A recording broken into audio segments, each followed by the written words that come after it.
Bei den Basic Panels der Second Generation The recipe control layout has been totally revamped in Basic Panels second generation. The operating concept is like the one you're already used to with the comfort panels. Insert the recipe control in the familiar way and set the parameters for the recipe in its data records. Operation of the recipe control has been made considerably easier and more transparent thanks to the new layout. I'll demonstrate this using an example. Here is the first generation recipe control. And now the selection of a recipe on a Basic Panel second generation. This is how a data record was selected in the first generation control. And this is how it works in the second generation.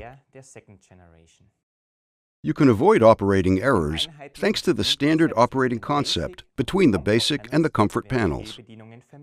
You need far less time to familiarize your operating personnel, and the supervision of different panels is easier.